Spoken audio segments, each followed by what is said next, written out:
Usipuuze ishara hizi 5 unapoziona zinatokea katika maisha yako. Ishara 5. Mungu anakuita. Unaishi ndani yako kuna kitu kinakuvutia kwa Mungu. Unajikuta unatamani kuomba, kusoma Biblia, kusikiliza mahubiri. Yeremia ile sura ya 29 ule mstari wa 13. Neno la Mungu linasema, nanyi mtanitafuta na kuniona mtakaponitafuta kwa moyo wenu wote. Biblia inasema nasi tutamtafuta na kumuona pale tutakapomtafuta kwa moyo wetu wote. Ishara ya kwanza, Mungu anakuita. Nataka nikupe ishara 5. Ishara ya kwanza kwamba Mungu anakuita ni unaishi ndani yako kuna kitu kinakuvutia kwa Mungu. Hiyo ni ishara ya kwanza, na ndio maana amesema katika Yeremia, nasi tutamtafuta kwa moyo wetu wote. Hiyo ni ishara ya kwanza kwamba Mungu anakuita katika kusudi lake. Ishara ya pili, unachoka na maisha ya zamani ama maisha ya dhambi. Mambo uliokuwa unapenda zamani sasa hayakuvutii tena, unahisi hayana amani. Wakorinto wa pili ile sura ya 5 na ule mstari wa 17 tutasoma kama ilivyoandikwa. Wakorinto wa pili ile sura ya 5 na mstari wa 17. Neno la Mungu linasema, hata imekuwa mtu akiwa ndani ya Kristo amekuwa kiumbe kipya, ya kale yamepita, tazama yamekuwa mapya. Hiyo ni ishara ya pili ya kwamba Mungu anakuita katika kusudi lake. Ishara ya tatu ni ipi? Utatambua ishara ipi?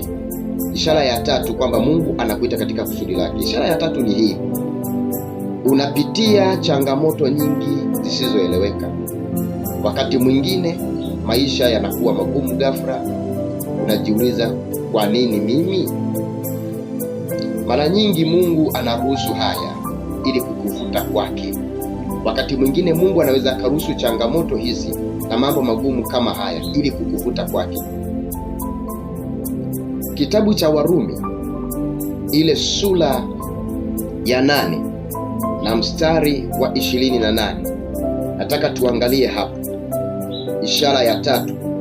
Biblia inasema, Warumi sura ile ya 8 na mstari wa 28, nasi twajua ya kuwa katika mambo yote Mungu hufanya kazi pamoja na wale wampendao katika kuwapa mema, yaani wale walioitwa kwa kusudi lake, wale walioitwa kwa kusudi la Mungu, kwa kusudi lake.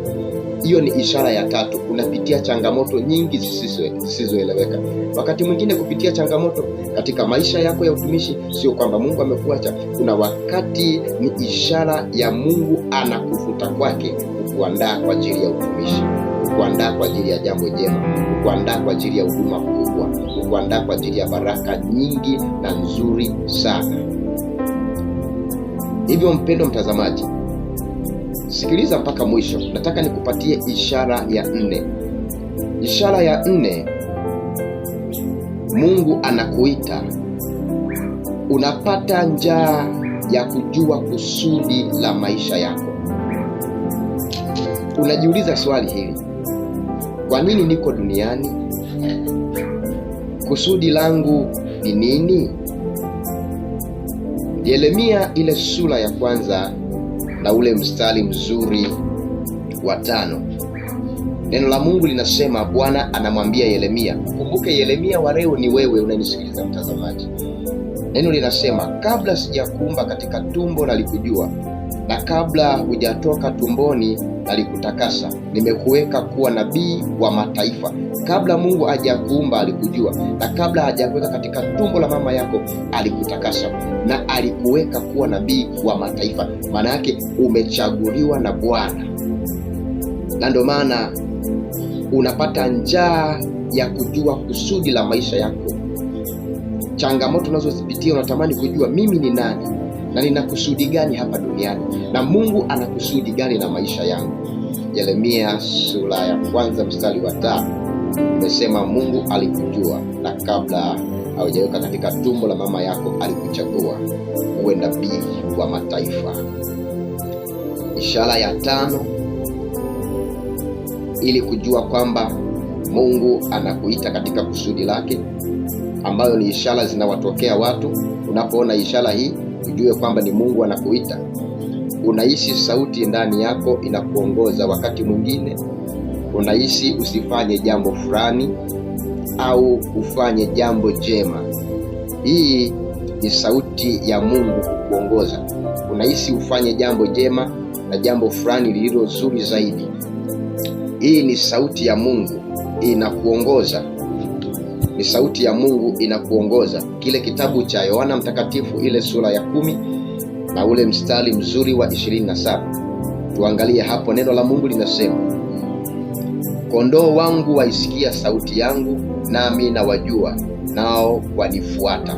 Kondoo wake wanaisikia sauti yake, na yeye anawajua, na pia wanamfuata yeye.